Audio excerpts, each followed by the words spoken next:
Tonight, we are witnessing a development that is far from routine. This is not a minor skirmish, nor a simple tactical report. What has occurred today is being described by military analysts as one of the most severe single blows to Russia's frontline command hierarchy since this conflict began. Ukraine did not merely strike a command post, they successfully targeted and destroyed a critical nerve center, the operational brain of an entire Russian sector. The consequences were immediate and profound. That stretch of the front line effectively collapsed. Russian units withdrew in disarray. Communications networks fell silent. Artillery positions were hastily abandoned. For a critical period, there was a complete vacuum of command authority in the region. We must be clear about the evidence at this hour.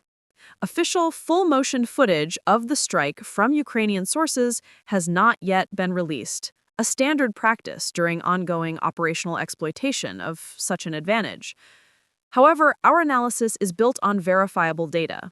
Satellite imagery confirming the site's destruction, intercepted Russian communications detailing a total loss of command, civilian video capturing the moment of impact, and independent corroboration of the subsequent retreat. We will, of course, bring you any declassified material the moment it becomes available. So, let us analyze what transpired. This was more than a successful hit. This was a decapitation strike.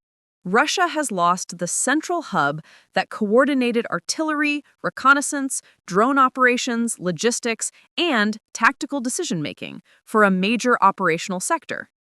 Crucially, this was a sector Moscow had heavily reinforced, fortified, and publicly declared as secure.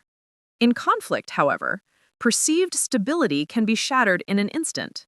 Today, that initiative belonged solely to Ukraine. Consider the strike itself. Multiple sources depict a violent flash piercing the pre-dawn gloom, a single detonation, multiplying into a cascading firestorm.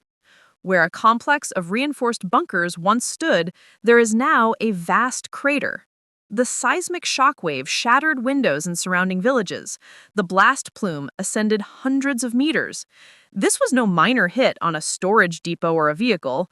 Ukraine struck a complete command headquarters, a subterranean network housing communications, strategic planning, encryption systems, and the senior officers who directed the sector. The reaction from Russian forces was one of sheer paralysis. Immediate distress calls reported, "We've lost the node. We have no connection." The response from higher command offered no solution, only a stark order: retreat. That is the unmistakable sound of a command structure in total collapse. And that collapse became operational reality. Russian forces, entirely dependent on that central command node for orders, targeting data, logistical support, and evacuation routes, were suddenly severed. They were left without guidance, without communications, without any coherent direction. The result was a rapid, uncoordinated disintegration. Some units abandoned their fortified positions outright. Others retreated in haste. Several were left completely isolated, with no means to summon reinforcements. In multiple areas, Ukrainian forces met no organized resistance, advancing unimpeded, not through force of arms, but because the Russian defensive coordination had simply ceased to exist. It is the precise military effect of removing the brain from the body. The limbs become inert, situational awareness vanishes, and the entire structure fails. However, the critical insight from analysts is this: what followed was not a fortunate accident for Ukraine, but a deliberately and meticulously engineered outcome. The destruction of this nerve center was the product of calculated preparation, not chance. It was the culmination of weeks of sustained intelligence gathering, persistent drone surveillance, signals interception, and detailed pattern analysis tracking the movements of senior Russian personnel. Ukraine identified, confirmed, and studied this target with immense patience, waiting for the precise operational window, a dawn meeting, that would maximize the strategic impact. The execution has been described by U.S. intelligence sources as a near-flawless battlefield operation. A NATO official termed it a masterclass in command decapitation. The principle, as one European commander noted, defines modern conflict. The objective is not merely to attack soldiers, but to dismantle the system that commands them. Today, that system was decisively struck. To understand the scale of this disruption, one must appreciate the function of such a nerve center. It is the nexus from which all frontline activity is coordinated. Artillery fire, armored maneuvers, drone swarms, logistics chains, and tactical decision-making.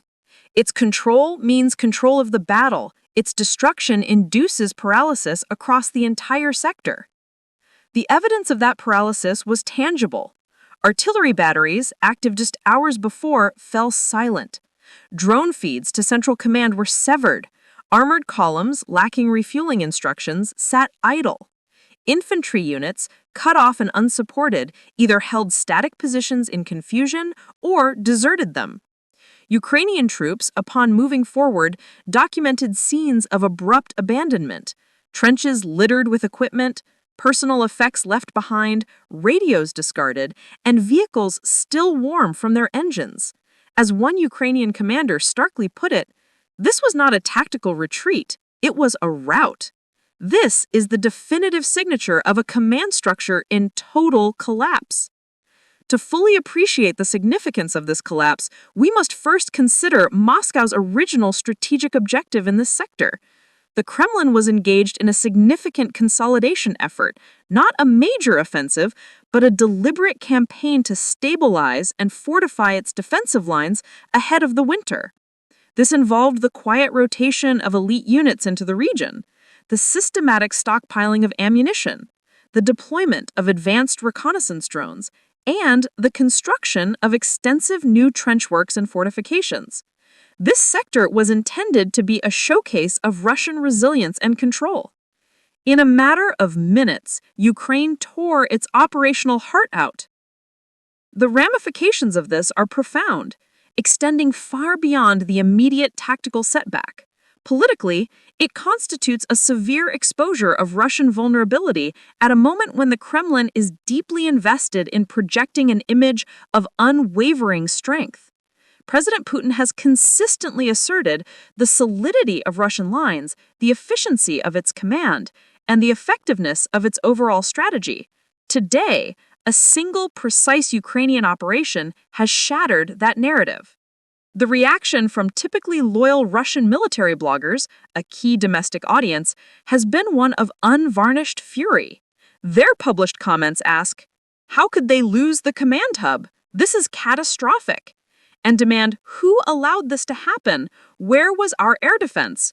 with warnings that this collapse will spread unless immediate action is taken. The official Kremlin response, attempting to downplay the event as a localized incident of limited consequence, is starkly contradicted by the evidence. Satellite imagery reveals not damage, but erasure. The structure is gone, its supporting bunkers obliterated, vehicles destroyed, and communications infrastructure reduced to twisted wreckage. The loss of personnel and the operational collapse of the sector are undeniable. Yet the deeper, more painful truth for Moscow is this: while not the first such strike, it is the most devastating to date, and it demonstrates a fundamental shift. Ukraine is systematically learning how to dismantle the very architecture of Russia's war machine. This is no longer solely about engaging Russian soldiers. It is about targeting Russian strategy itself. It marks the critical transition from a defensive war to a strategic one. Ukraine is now operating as a force intent on securing victory, not merely enduring.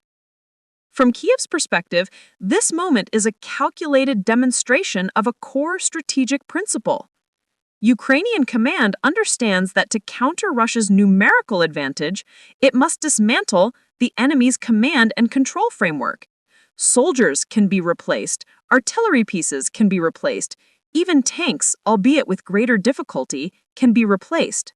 But a core of experienced officers, military planners, secure communications networks, and entrenched command architecture cannot be rapidly regenerated.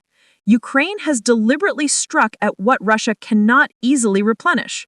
This is the central reason analysts are defining the strike as decisive. In contemporary warfare, degrading the command system inflicts a far greater, longer-lasting paralysis than attacking the units it directs. Seizing the operational advantage, Kiev initiated a series of coordinated, targeted probes into the disoriented Russian lines.